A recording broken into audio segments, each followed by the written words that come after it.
December 1971. The war between Pakistan and India had reached its breaking point.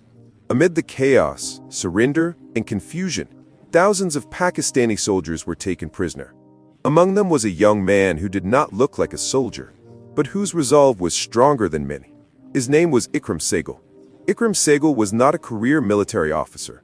He was a civilian volunteer, a young man driven by patriotism, caught in a war far larger than himself. When Pakistani forces in East Pakistan collapsed, he was captured by Indian troops and transported across the border into India. What followed was not just imprisonment. It was erasure. Ikram Sehgal was placed in an Indian prisoner of war camp, far from home, far from recognition. For many POWs, captivity meant waiting. Waiting for diplomacy, waiting for exchange, waiting for fate. But for Sehgal, captivity meant something worse. He realized early on that he had no career identity in the system, no rank to protect him, no official military record that guaranteed repatriation. If forgotten, he would remain in India indefinitely, a prisoner not of war, but of oblivion. Life inside the prison camp was brutal, monotonous, and psychologically crushing. Days blurred into weeks into months. The guards were hostile. Interrogations were frequent. Food was scarce. Hope was rationed. Every movement was monitored. Every conversation overheard. Every attempt at resistance punished. And yet, inside this controlled world, Sehgal began doing something dangerous. He began observing. He studied guard routines, shift changes, moments of carelessness, which guards were strict and which were lazy. He memorized the layout of the camp, fences, watchtowers, blind spots. Most importantly, he studied human behavior. Sehgal understood something crucial. Prisons are not defeated by force. They are defeated by patience. At first, the idea of escape felt impossible. The camp was surrounded by armed guards, barbed wire, foreign land in every direction. Even if he escaped the camp, he would still be deep inside India, with no documents, no money, no allies. Escape did not guarantee freedom. It merely exchanged one danger for another. But staying guaranteed something worse, disappearance.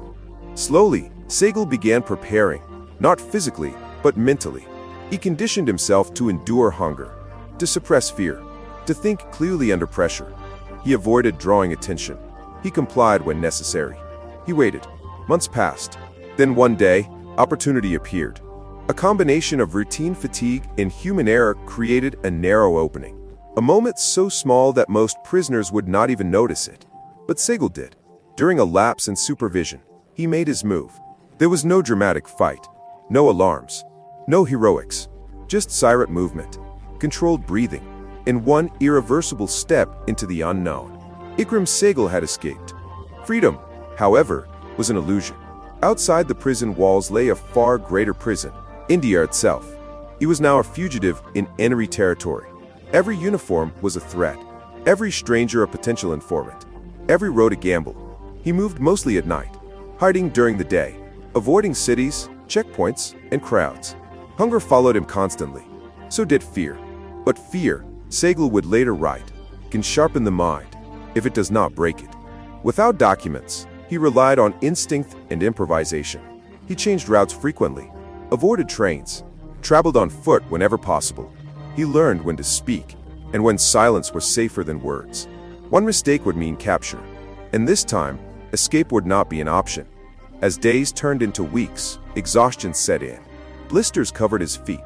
His body weakened, but his resolve hardened. Because now, there was no prison routine to dull the mind.